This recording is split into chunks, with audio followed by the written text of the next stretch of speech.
Tonight we have another one of our wonderful programs addressing, as we said before, the impact of the base realignment and closure, commonly called BRAC. That was enacted in 2005. Arlington stands to lose approximately 17,000 jobs and over 4 million square feet of space leased to defense occupied space. No other city, state, or county in this nation will lose as many jobs and as many square feet of space. Sure, military bases have been closed. That's a different issue. At least for us in Arlington, where we're fundamentally a group of civilians supporting the Defense Department. The Defense Department has skirted responsibility to pay for hundreds of millions of dollars of transportation improvements required as it transfers thousands of workers to Fort Belvoir, to Fort Meade, to the National Naval Medical Center in Bethesda. So says a congressionally mandated study prepared by the National Academy of Sciences that was released earlier this week. I guess we kind of knew about it, but now this is an independent professional group who's really carefully looking at it. The Pentagon decision to add thousands of jobs, thousands of new commuters this year to a region which we know does not have the freest roads in the nation. When I moved here, I used to be able to drive anywhere and almost not have stop signs or stoplights. And now I can hardly go 2 blocks without getting caught in a traffic jam. But guess what? We ain't seen nothing yet. It is the Pentagon decision has placed an unfair burden on state and local governments, the study found, predicting a near perfect storm of problems.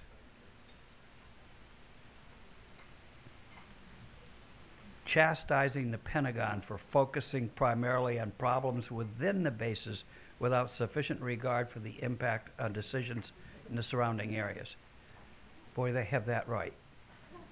Ron Kirby, the transportation director of the Metropolitan Washington Council of Governments, recently said, "We just don't have the resources to add the capacity when they drop things like this out of the sky."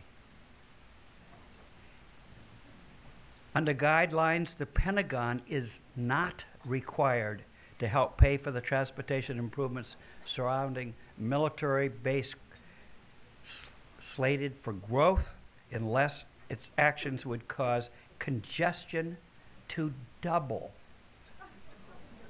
And that's an interesting metric because we were bad, and I don't think you can double it. The report of Congress, the recommended report that Congress consider a one-time allocation of new money to or reprogram unused stimulus money to help pay for BRAC-related transportation improvements. That's what the report recommended. Maybe you should call our congressman and senators. Senator Mark Warner, who requested this study, said, and I quote, "The process that the Pentagon has used is not fair or appropriate." That's why we're having this program tonight. We are facing a problem of significant portions. What can be done about it? We are very, very fortunate to have a group of speakers who know a lot about this issue and can put some light on it. Sandra Smith, Adam Bybee, and Dr. Andrea Morris. And I'm going to introduce them one at a time. They're going to come up and speak, at the end of which we'll have a Q&A, and you'll have a chance to fire your questions at them. Dr. Andrea Morris is the Base Realignment and Closure Project Coordinator for Arlington County, Virginia. As such, she oversees the county's plan of 34 recommendations that the study had recommended, covering 8 topical areas, including workforce and business assistance, infrastructure development, business and tenant incentives, and planning and development policies. The report was very thorough, and if you're so inclined, read it. It'll make you sick. All focused on the long-term sustainability of Arlington's economic base. Andrea has presented at local, regional, and national meetings and conferences on Arlington's response to the BRAC mandate, and emphasizing the workforce, business, and redevelopment activities, and publishes a monthly newsletter tracking the progress of BRAC actions affecting Arlington and the region. She began her educational career by earning a bachelor's degree in public affairs from Indiana University. Sidebar, she's interested in athletics and has been from the day one, and if you really want to engage her, just use the one word, basketball. She got a master's degree in urban studies from the Long Island University and her PhD in public policy from George Mason, our local school. Good. She's worked in urban education, community-based organizations, social service organizations, and local government. She's a resident of Arlington, and it gives me a great deal of pleasure to invite Andrea Morris to the podium.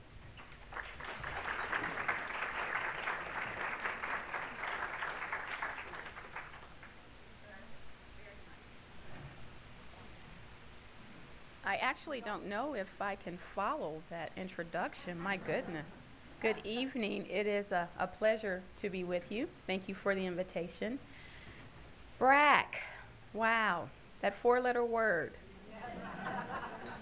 You know, we often say that's not a good word. That is certainly a 4-letter word. And we have been working on this project since the beginning, 2005. I actually came on board right before it became law in November of 2005. November 9th, 2005, it was firmed. The president signed it, and it became law. The impacts to Arlington. It was mentioned previously, about 17,000 direct jobs, and I use the word direct very deliberately because those are jobs that are DOD owned. That does not include the contractor tail, which oftentimes is much larger. It can be double and sometimes triple the number of workers. So that's an important distinction. So about 17,000 direct jobs. That impacts about 4.2 million square feet of leased office space in the county. That's about 10% of our total for the county. We have about 42 million. That's about 10%. That's a large percentage. About 3 million of that alone is in Crystal City, and the remainder is dispersed between some of the other neighborhoods. The indirect job effect. Now these are the contractors, and this is a conservative number. I would certainly say 7,000 to 10,000. What we're learning is that the contractors are, how should I say, they come in one day and are escorted out the same day. There's really a lack of notification to the contractor community regarding the job continuation or the contract continuation. And so we are alerted once the contractor comes into our office or gives us a call to say, I was told not to come back. So unfortunately, that impact is very dynamic, and it ebbs and flows, and we're doing our best to follow that. And then the final impact is what we call the induced market. And that's the hospitality sector, the restaurant sector. Certainly they will be impacted because if you think of Crystal City, specifically the restaurants and the hotels and the bars and things like that, they rely on that foot traffic.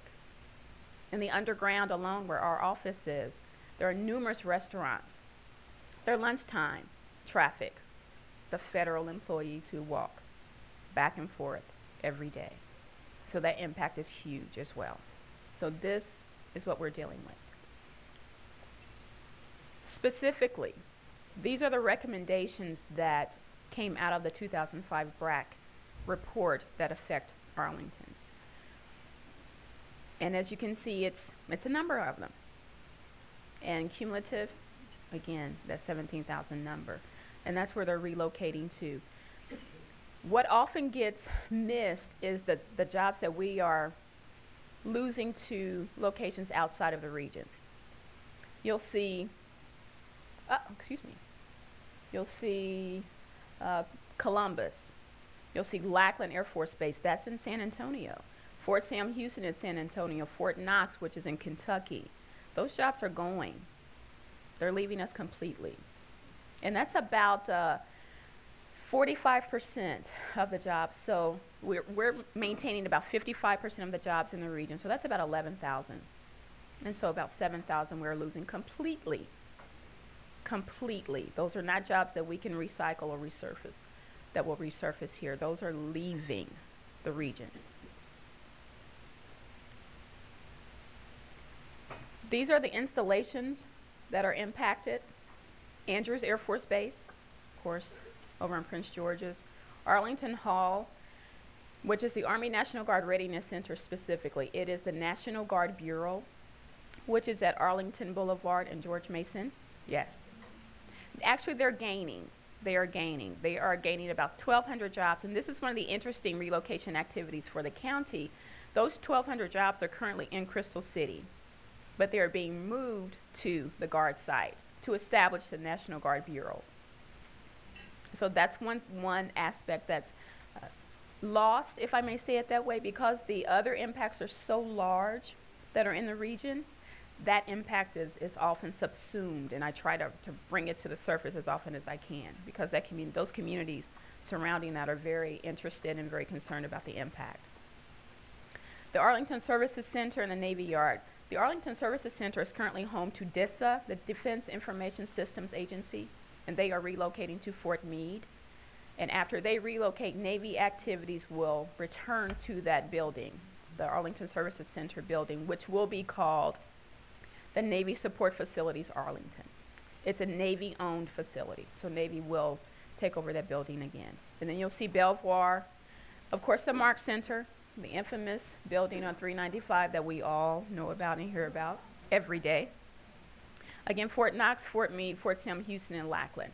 And these are the estimated relocation dates, the completion time. So you'll see many of them are still very toward the end. And that means a lot for Arlington, and we can explain a little more about that later. This is the impact. And you'll see a lot of green. And those are the buildings. Those are privately owned buildings in the county. And that's the 4.2 million square feet. Again, you'll see a lot concentrated in Crystal City. Then you'll see several in Boston, and the several more in Roslyn. So behind Crystal City, Roslyn is the next impacted, and then the Boston area. And then you'll see some spread within Clarendon and Courthouse. Now these communities, Barcroft, Alcova Heights, Foxcroft Heights, and then also Penrose, which is not highlighted. Those four communities are very much impacted by this. The Navy Annex is a building that's going to be imploded. It's called Federal Office Building 2. That's its formal name. It will be imploded in 2012. And majority of it will go to Arlington Cemetery for expansion, and then Arlington County will receive some as well. So we pay very close attention to the communities and try to support them. Impact by numbers, very significant. And then these are strategies that Arlington is putting in place. Again, workforce business, I apologize, infrastructure development, planning and development policies, business and tenant incentives, communications and outreach, federal and state legislative initiatives, very important, marketing strategies, and then monitoring, management, and evaluation. I have the plan up here, what Arlington is following. You're more than welcome to grab one and take one. It will explain exactly what we did, the studying that we did behind it, and how we came to the consensus on that this will be our response plan. There's my information, and I'll be happy to take questions once we're done. Thank you very much. Our next speaker is Sandra Smith, is director of the BRAC Transition Center, and is an employee of the Arlington Employment Center. In her capacity as director, she's responsible for developing and managing all of the workforce services provided at the center for Department of Defense workers who have been impacted by BRAC and are seeking new employment. Sandy has a 35-year career in workforce development in the public, private, and nonprofit sectors. In addition to developing and operating workforce development programs for a variety of populations, she is a certified career counselor, trainer, fundraiser, evaluator, and a significantly published author. She's managed national evaluation and demonstration projects for 3 federal agencies and developed national training and technical assistance programs in industry associations. No slouch. Sandy has a Bachelor of Science degree in journalism and communication and has a master's degree in rehabilitation counseling from the University of Florida. Sandy also worked as a consultant for several national education, research, and advocacy organizations, including public/private ventures, the Education Development Center, National Urban League, WestSat, and the National Retail Federation. It is a great honor to present Sandra Smith.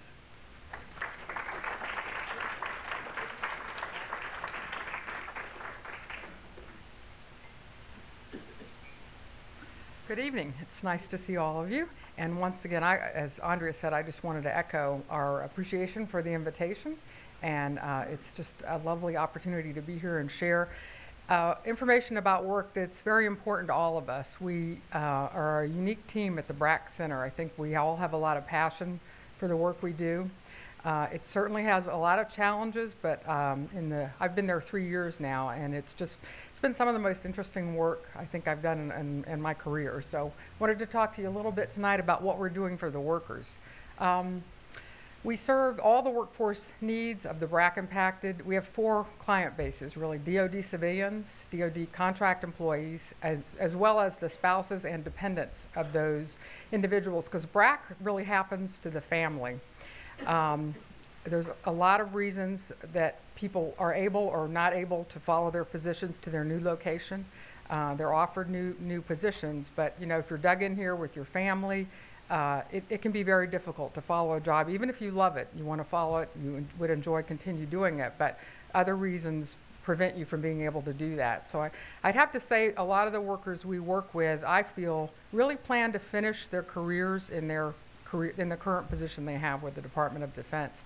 And BRAC happened to them. They were doing their work, supporting the mission of their agency, and then suddenly they find out their job went to one of 6 states or to another military installation in the region. And then they and their families are forced to make a huge decision. Are we able to follow the job or not? And then if not, okay, what do you want to do next? And that typically is, I want another federal job. When we started the center, there was no model for what we do on the workforce services side of the house. And after I accepted the position, I love to do projects where there was nothing before and you kind of build something from the ground up. So I was really challenged and excited by that. But I thought there would be some data. I thought we would know a lot about these workers, and we really don't have that. We're not fortunate to get that. So it was really day by day, meet and interact with your customers. And the way I approached this project is the way I approach any project. Who's my customer? What do they need? And how do they determine success? So they really taught us, day by day what they need, and that dictated the service model that we were able to create. So we also had the great fortune of being funded by the U.S. Department of Labor through a grant that's really reserved. It's the Secretary of Labor's discretionary fund. So it really is money that's available for emergencies.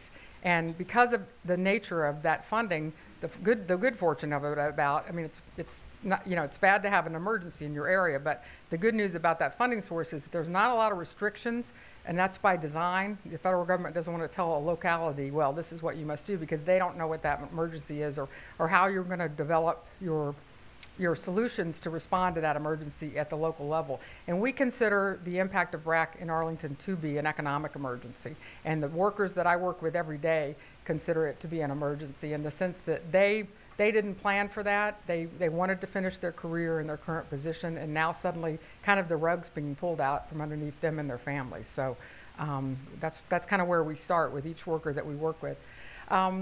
We provide customized, comprehensive one-on-one career transition services. We take everybody where they're at when they walk in the center. What's going on in your life? What's happening with your job? What's your timeline? What are you thinking in terms of what you would like to do next? And I really urge every person, I work directly with the clients as well as my colleague Amy Seals. Amy and I have worked with many, many people in the last 3 years. We're kind of proud of what we've been able to accomplish. Also, if it wasn't for Carla Leap, who's at our table, raise your hand, Carla. Carla was one of the visionaries of the center, and after she helped start the center and was my manager, then she retired, and I said, Carla, I'm not doing this without you. So we've hired her back as a consultant. But it's really Carla's vision, which I'm really proud to try to implement every day in my job. So we quickly had, as you can imagine, to become experts in the federal employment application process. And I don't know how many of you know what that's like to go through that process, but unilaterally, the process is broken. It's one of the most complicated. It can take an average of 3 hours to apply online for a federal position. Some people have to write 8,000 character essays. I'm like, what is this? This is nuts. This is a dissertation. This is not an employment application. So we had to learn very quickly. I remember the first week I was there thinking, okay, I'm going to go on and apply for a federal job so I have a feeling of what my customers and clients are going through. And after about 3 hours, I just sat there going, this can't be how the federal government selects employees. So we had a lack of, we had several challenges. There was no data on the workers. The Defense Department was not giving up that day, any data. And because, it's understandable, they had a vested interest in as many of these employees going to the new location as possible. So I really thought they're not going to want to partner with us. They're not going to welcome us into their agencies, because our message to the workers are, you have options. And most of the workers told us, I want to stay and work in Arlington. I commute here every day. I love this community. I want to continue to be a part of this community. And we're fortunate that we have several other federal agencies. There's 23 federal agencies headquartered in Alexandria and Arlington. So there was other options to look at, but it depends, of course, what your skill set is, what you're marketing to an employer, and then, of course, successfully going through the federal employment application process. We anticipated, there was no other models. There's never been, as far as we know, a model for what we've done. We just make it up. We try to stay a day ahead of the customers. But we anticipated a lot of resistance from DoD, because our message to the workers were, well, guess what? You're in the strongest labor market in the country in this area. That's the good news. The federal government is expanding. There's a need for your skill sets. So there's a possibility, strongly possibility, that you can find a job that's going to meet all your needs. And that's what I urge clients that I work with. I talk about, let's make this about you now. Let's help you find work you're going to be passionate and be fulfilled with. Let's help you find a job that you're going to have a sane commute, because commutes are crazy in this area. And let's also find a job in an agency that's going to meet your needs in terms of the kind of working environment you want to be in. And you can find a lot of information about the culture and the working environments in federal agencies now. There's a group, Partnership for Public Service, does a wonderful job of surveying federal employees every 2 years to find out how happy they are. And if you've got a parent that you need to get to the doctor's office pretty frequently, and you're looking for a new employer, you need an employer that's going to understand and support your ability to do that. So let's research as much as we can about what would be a good target for you for a new employment in a new federal agency. As Andrew has already mentioned, it was 17,000 customers, and there are two of us doing this case management. We just hired a new person part-time who retired from Arlington County, and she's working out wonderfully, so we've got some help, but it's really a lot. So we had to create a model where starting out, I thought, how are two people going to help all these people? So we really went out and partnered with national experts. We're fortunate that we have several national employment experts in the area. And so we try to urge all of our workers to go through initial workshops to kind of get a grounding in, federal employment applying 101. And then they're at choice to come back and work one-on-one with us. So we give them all the information up front. Some people take that and run with it and are very successful in their search. Some people need a lot of other assistance. So it's about the customer and what they need and where we need to engage with you at that process.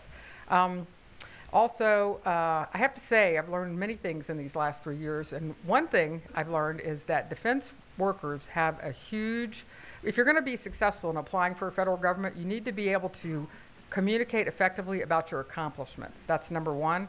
And that is the biggest challenge for the workers that we work with, because they're a part of a bigger mission. They work in agencies that have specific missions that they see their role they play in that, but they really don't, I have to say, self-promote themselves. They don't really do that. Yet the irony is now, if you're going to go market yourself to an employer, that's exactly what you need to be able to do. I kid sometimes with my colleagues. I go, it's like they took the chip out of their brain when they started working here, the self-promotion chip. You won't be needing this anymore. Yet now they need it back. Please give it back to them, because that's what they have to be able to talk to new employers about, is their accomplishments, because there are so many hundreds and hundreds of people applying for federal jobs now. It's so competitive. If you can't talk effectively about how you went above and beyond and creatively solved problems and really went above and beyond in your job, which almost all of them have, but it's just really hard for them to communicate that. But they have to be able to do that to a new federal worker. The last thing is it's a challenge in helping them translate their skill sets for non-defense positions if they're going to apply for jobs outside of the defense arena in the federal government. I've worked for 35 years in workforce development. I'm very proud of my field, and I feel pretty proficient at it after all these years.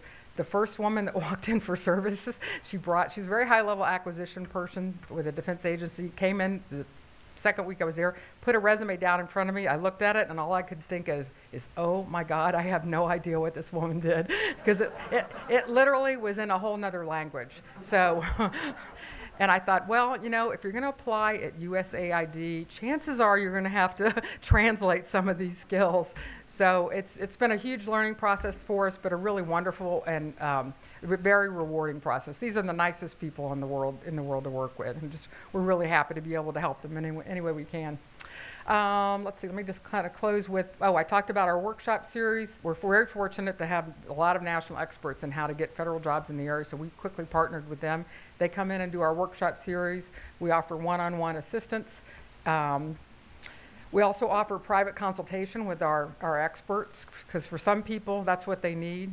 We have one gentleman we work with. There's nobody on the planet that knows as much about how to help somebody do a targeted personal networking strategy through the federal government, or knows as much about what federal agencies are looking for as this gentleman. We do BRAC career fairs. We've done 2. We had 700 people show up for the one we just did in December, and we had 50 federal employers. And we invited those federal employers according to 2 criteria. Number 1, are they actively hiring a lot of people? And number 2, were they the most likely to need the skill sets and the clearances of the BRAC impacted workers? So I have to tell you, it was joy to my soul when I walked in that big exhibit hall in our hotel room and I saw these 2 groups coming together. It was like a beehive. The energy in the room was palpable, because we were bringing these 2 groups together that really need each other. So I just bounced out going, beehive, beehive. So our website details all of our services and how individuals request assistance. That's our new website homepage. That's Amy. Let's see, where's my little, that's Amy right there. I couldn't do this without her. Let's see, I think that's it. Those are our national experts. Catherine Troutman, she's written all the books on how to get a federal job. Derek Dortch is the person that brings our federal employers to our career fair. That's the gentleman I was speaking about. He's the Washington Post federal employment expert, does Fed Access and WTOP News, used to run the Georgetown University Career Center, former Marine, just an amazing man. And Alan DeBach also works with us, does interviewing and networking workshops. So we really feel we have a great team there. We kind of can provide you with all the basics, and then the client's at choice from that, from that point. Tell us what you need. We got a whole bunch of tools in our toolkit, but it's about you at this point and what we can do to help you. So, okay, And that's just a picture of our career fair. Super. Yay! Thank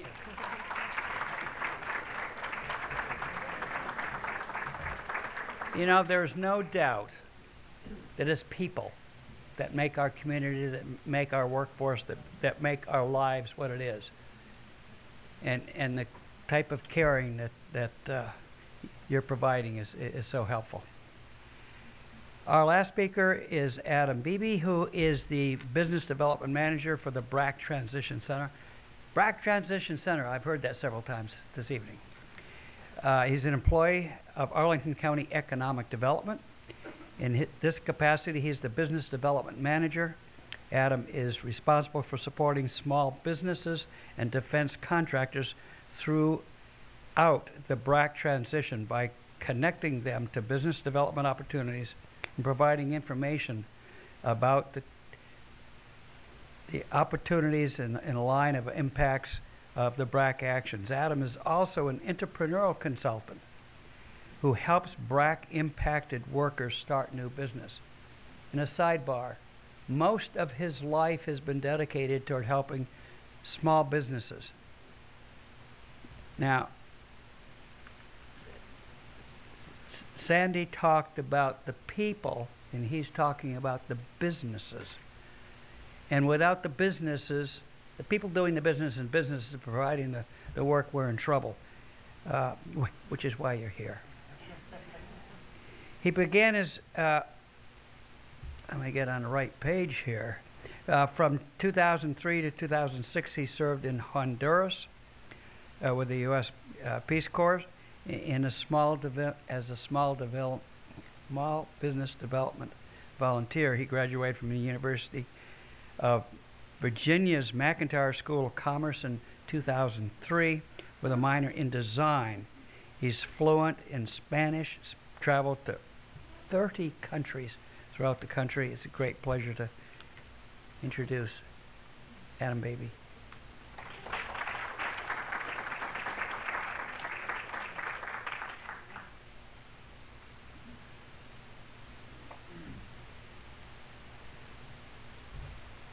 All right, good evening, and thank you very much, Link, for that introduction. I'm Adam Beebe, the business guy on the project. But before I begin my presentation, I do want to give kudos to my coworkers, because without the work that Andrea does to build the connections with the Department of Defense, gather that information, without Sandy's work with the workers who are providing valuable information about what's happening with the agencies, Carla's vision, and also the leadership of the county board, of individuals in the community who came together in 2005 and said, we need to be proactive about this BRAC legislation and the impacts on our community. My job would be a failure. So thank you to all of you. I'm going to briefly talk tonight about the indirect impact of BRAC. We've heard about the direct impact from Sandy and Andrea. The direct impact meaning what actual defense agencies and jobs are leaving the county. So when I talk about the indirect impact, what we're really focusing on are the businesses. And we're also focusing on that commercial office space. And why is that an indirect impact? You have to imagine all the retailers, the restaurants, the small businesses, and the larger companies, the contractors. They are witnessing the exodus of many of their customers from Arlington to other parts of the region, to other parts of the nation. So they too are facing a very real economic and workforce impact. And of course, the commercial office space. Andrea mentioned about 10% of the county's inventory of commercial office space is slated to be vacated by the September 15, 2011 deadline. So that is going to be an issue that we are very closely monitoring and have been monitoring, and have to be very proactive about what happens with that space, what we can do to help backfill it, and make sure these urban villages, Crystal City, Roslyn, Balls, and Corridor, stay vibrant, livable, workable places. So again, to talk about the indirect impact, it's a lot harder to quantify. As you might have gathered from the previous two presentations, we don't get a whole lot of information from the Department of Defense. They have this whole thing about being secretive and secure.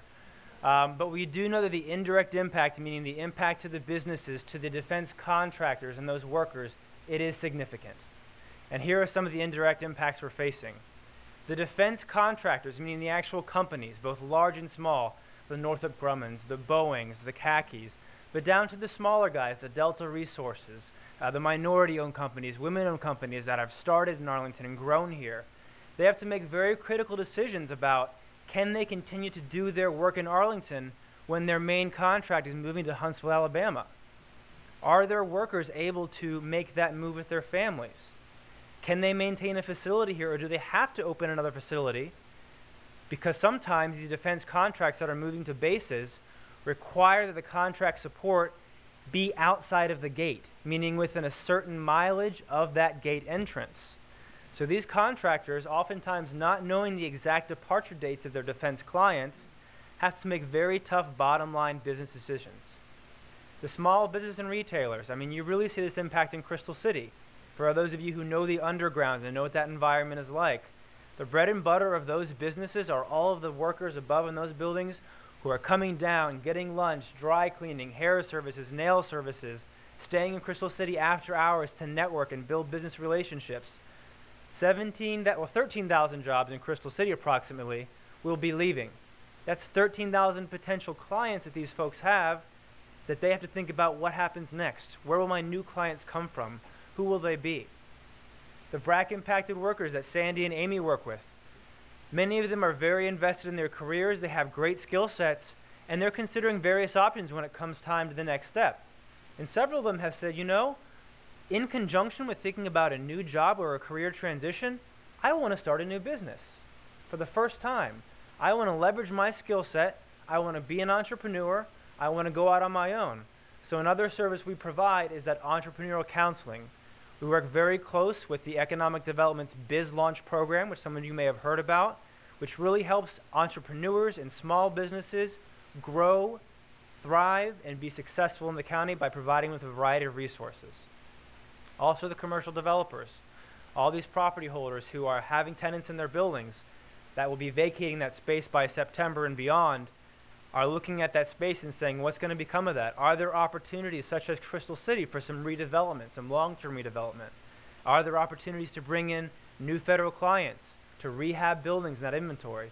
So you have a lot of indirect impacts that are very closely associated with the direct impacts of BRAC.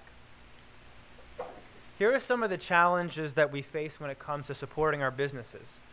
The uncertainty of the move timelines for the BRAC actions. The law does definitively state that all BRAC actions must be completed by September 15, 2011.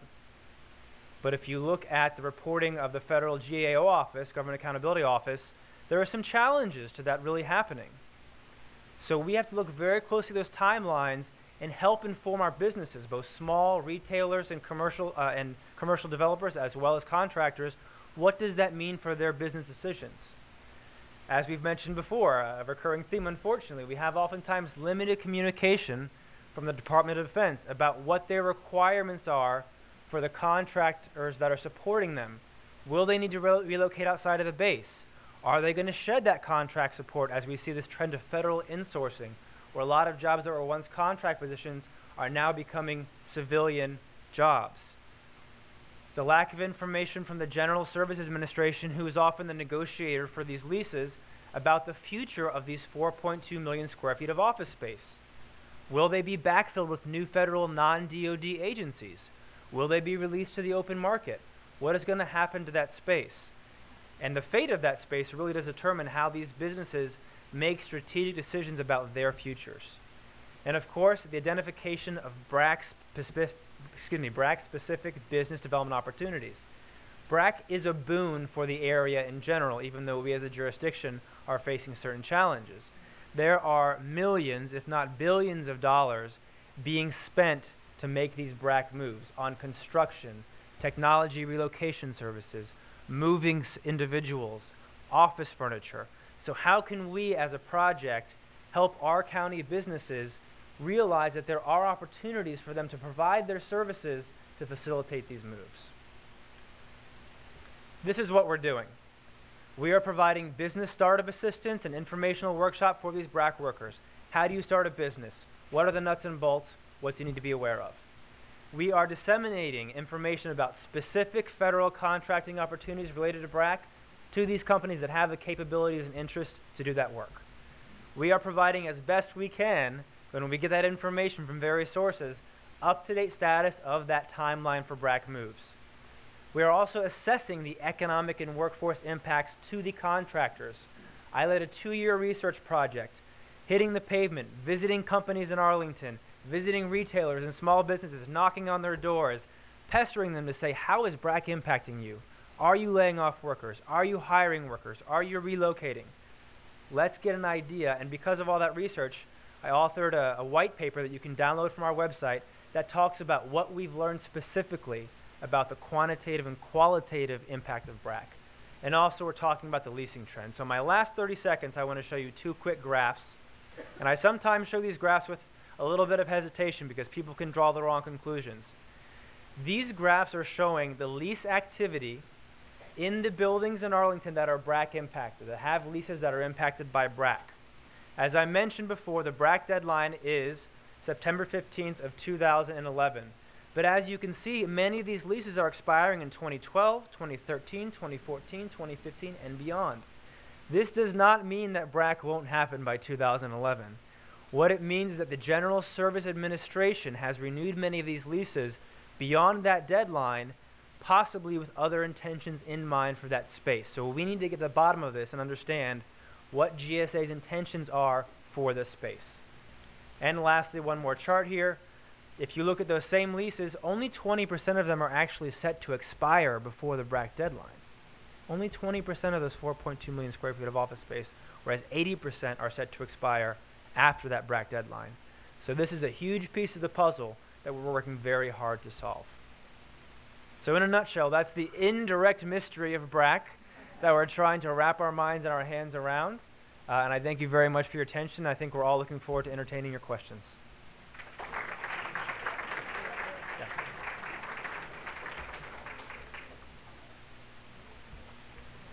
Oh, I did actually just want to mention one thing quickly. For any of you who are interested about the specific workforce and business services that our BRAC Transition Center offers, we have flyers up here. So please take this, share with your colleagues, your friends, your coworkers, community members. This is what we're doing on a day-to-day basis.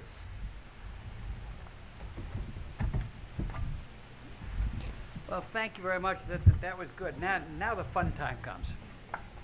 This is when you have a chance to ask questions of the panel. Ground roll. Questions. No speeches. And I will interrupt you if you get into a lecture. I've also asked the panel to keep their responses short and to the point and follow the same ground rules. Of course, more than one panelist may and are encouraged to answer any of the questions that come up. I've asked Pete Paulson and Doug Schaefer, and I guess they're in place with microphones, and we'll take our first question over here. I'm Chuck Morley. First of all, I want to congratulate you on a phenomenal work you're doing. I am curious as to what the genesis was of your organization. How did all this come about that you all started work? Good question. Thank you. One of the first recommendations that was made by the BRAC task force, actually in 2005, the Arlington County Board approved the establishment of the BRAC task force because we really didn't know what was going to happen, what the impact would be to Arlington. So this task force was put in place to evaluate, to study, and to assess what the impact will be, what the impact would be, and then from there we developed our strategic plan, again, which is up here. One of the first recommendations was to establish the BRAC Transition Center, and this is where we are in Crystal City, because that's where the bulk of the impact is, and that it would be staffed by economic development and workforce development personnel. Again, because the impact is across the board, we wanted to make sure that we would be able to respond to all the questions that came in from all of our stakeholders, which are many. And so that was the first recommendation, and that's how we're here. Okay, another question? Carl? My name is Carl Van Newkirk. Once upon a time I was a federal contractor, so I'm interested in the contractor support. You talked very briefly about the number of people, but I haven't heard anything about the amount of office space and et cetera that is handled, represents the contractor community. How much is it compared, as a percentage of the total problem, and what do you think is going to happen to those contractors? Some of them are supporting agencies that are moving here in the local area, and presumably they will do something. Either they will stay where they are or they will move. If they want to move, are there facilities for them to move to? The federal government isn't building those. So I'd like to hear more about the whole thing. That's an excellent question, and I'm going to resist the temptation to throw out a number about what that square footage might look like for this reason.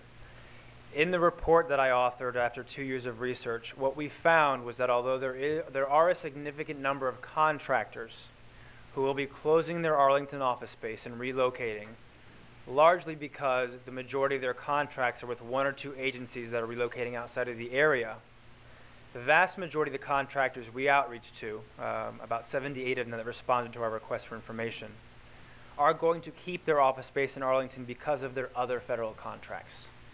And even if certain jobs associated with, for example, the Missile Defense Agency or the Defense Information System Agency go out of the region, they're looking to bring in new workers to bid on the contracts that are non-DoD related. So while there is a definite significant impact in the number of jobs, contractor jobs that are leaving, the sense that we've gathered from the information and the data is that the amount of square footage will not be nearly as significant as the number of jobs that may be leaving due to the contractors. Does that get to the heart of your question? It does, but it sounds like there's going to be new jobs that will replace the jobs that leave. Square footage is going to But there's not a one-to-one correlation per se. It varies incredibly from contractor to contractor. Their portfolio of contracts, what type of work they do, if they're doing work in an industry like cybersecurity that's growing rapidly, if they have a varied portfolio. So it is a very difficult task to really quantify the square footage impact of contractors. But I will say that of the 24 contractors of those 78 that responded and said, yes, we are impacted by BRAC, only 7 of them are actually closing their Arlington office space and leaving. And the 4.2 million does not include any contractor space. That's important to know. Oh, and to address one part of your question, there is a significant amount of private commercial office space being built outside of Fort Meade. There are plans outside of Fort Belvoir. So there is a high demand for that space, and it is being prepared for those contractors to move. Yes. Okay. In the back? Yeah, I'm Charlie Clark. I presume that DOD and GSA have liaisons to your project, and I'm just wondering, what do they say when you ask them for more information? Well, first, there are no liaisons to our project. They say talk to that one. I would just like to say that, starting out, as I mentioned, in workforce services, I thought they're never going to open the doors to us. But what I found out is, in terms of what DoD is able to offer to BRAC transition workers, they have basically two resources they offer. There's something called the Priority Placement Program, and also there's 2 kinds of early retirement that you can take. But I learned there's a huge gap in transition services available for DoD workers, and we really stepped up and filled that gap. And today we are warmly embraced by the Department of Defense. I mean, starting out, I thought they're never going to even answer my calls, and now I routinely go to meetings at the Civilian Personnel Management Service. I had the head of the care division tell us that we're doing their job for them, with our job fairs. So we're really proud that we've been able to develop that kind of partnership, because it was a fine dance. We didn't want to step on any toes. They are our partner. They're part of Arlington. But we're just really happy about the kind of partnership we were able to develop with them. And in addition to that, I'll just quickly say that when it comes to more invasive questions regarding what activity, and I do use the word invasive purposely, what activity is in what space and how many workers may be included in that and a timeline, those are questions that are much more difficult to get responses to. What we do is knock on the door, we knock on the door again, we knock on the door again, send an email, a phone call. We do have meetings with them. They have been responsive for the most part. I will certainly give them that, and when they see my face, sometimes I don't know how they feel about me. or when we're at conferences. And it is funny to note that I often hear, you're in Arlington, you're down the street from me, why did you wait to come to San Antonio to speak to me? And my response is because you wouldn't talk to me otherwise. Or because I can see you face to face. So we utilize those times.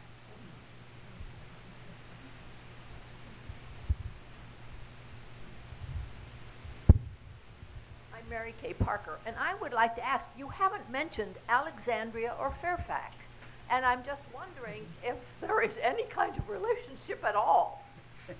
Very close, very, very close. First and foremost, the Workforce Investment Board is a combined Workforce Investment Board of Alexandria and Arlington. So that's immediate. That's established. That's something we work with very closely. And of course, on the workforce side, that's ongoing.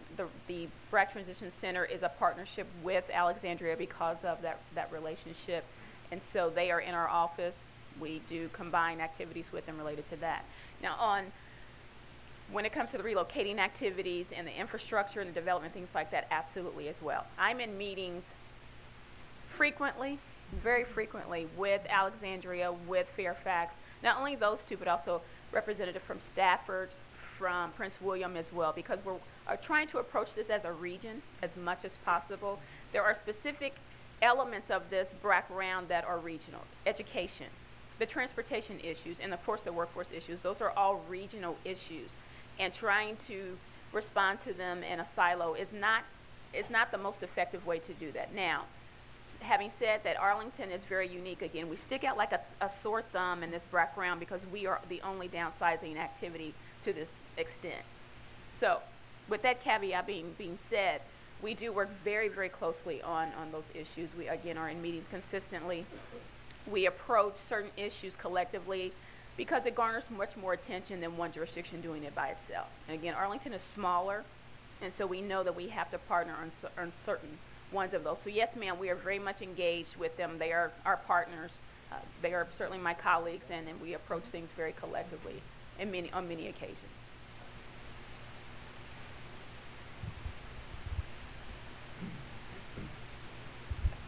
Hi, Barry Wilson. I have a question about transportation. You know, one of the interesting topics around here, and we live right near the Mark Center. Mm-hmm.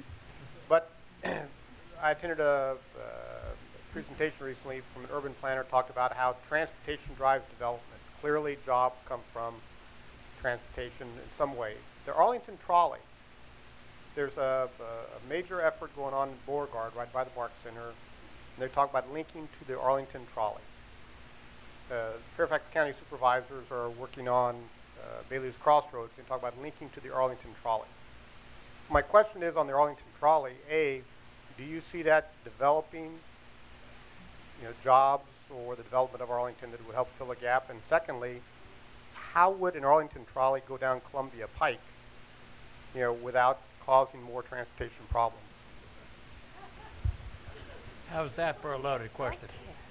Okay. Yes, that's the first correction.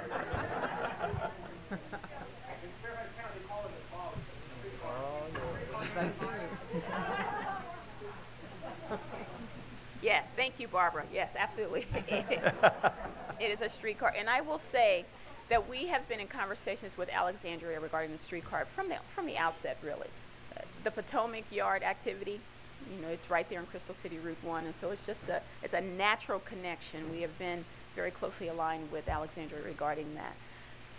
The conversation about connecting the streetcar to the Alexandria development around Mark Center and then going out, yes, those are things that are coming up. Those are opportunities. They certainly are opportunities to allow and to provide an alternative mode of transit.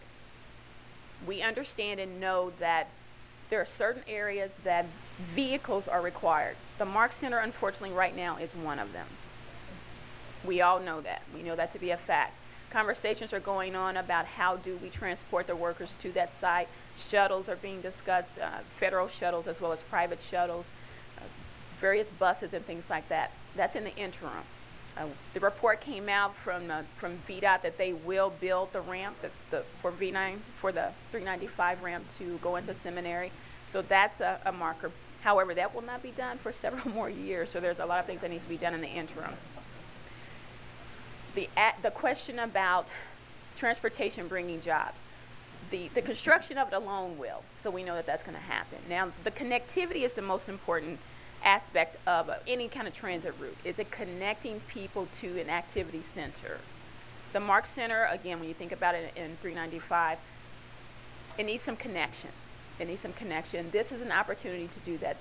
The conversations are very still early on that realm of it, but certainly with Alexandria going down to Potomac Yard, that is definitely going on. It is going down Columbia Pike. That's the plan for it, to go down to Columbia Pike. I'm not prepared to speak to the Bailey's Crossroad part of it just yet. Yes.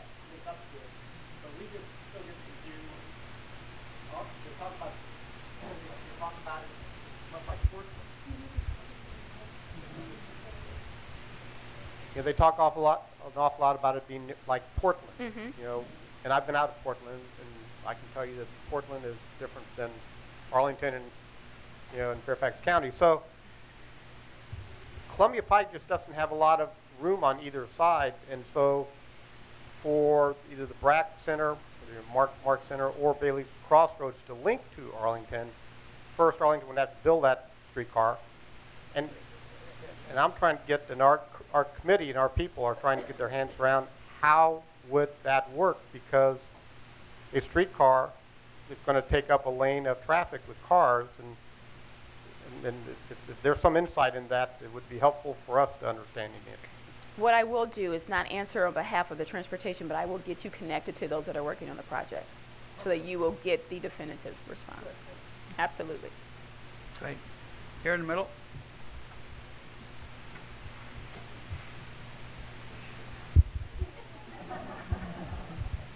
Hi, I'm James Martin. I work on the Orange Line. Arlington's a great place to work around and move around. But the one place in Arlington that's close to absolutely nothing is that new Army National Guard thing. It's what, a mile from Ballston, a mile from Columbia Pike, a mile from Wilson Boulevard, and there's absolutely nothing but houses around it. Mm-hmm. So if they're moving in X thousands of jobs, what's the plan for development, for businesses, of transportation, of something to do? Because there's really nothing there except the Army National Guard Center in Route 50. So. Yes. 1,200 jobs are actually relocating to that site. The expansion is about 250,000 square feet to support that activity, that expansion. The conversations have been around shuttles. There are actually shuttle program already in place that the Guard has instituted. They have about 5 shuttles that are active right now. One shuttle is coming from Boston, another from Roslyn, the Pentagon, Crystal City, and there's one that's coming from Joint Base Meyer-Henderson Hall. Unfortunately, because of the location of that activity, the only public transit is a bus, is a WMATA bus. And we've been in conversations with WMATA. We actually participated with WMATA on a BRAC transportation study, and the findings are out. Our hope is that they will increase the frequency of that bus, because currently it only runs about every half an hour or so, and that certainly is not frequent enough for the workers to get to that activity. They will get in their cars, and we know that as a fact. So what the Guard is doing very deliberately is working hard to change the culture of the current population at the Guard site, because they drive. They park in the community, unfortunately, and they drive to that space. The workers that are coming in from Crystal City are used to being on the transit route. They take VRE, they take the Metro, they slug in, so it's going to be a very different commuting environment for them. And so the emphasis is on carpooling and van pooling as well for the new site. Emphasis and special parking privilege, if I may put it that way, are given to van pools and carpools as well. So the culture has to be changed for the current population first. And the shuttles that will be run during the midday are hopeful to connect that activity to Boston, to the food markets, and to the restaurants, and to the dry cleaners and things like that, because they are isolated from it. You're very correct in saying that. Unfortunately, that's where they chose to relocate them to. Wow, that was great. Thank you very much. As you know, the Arlington Committee of 100 always meets on the second Wednesday every month, except next month.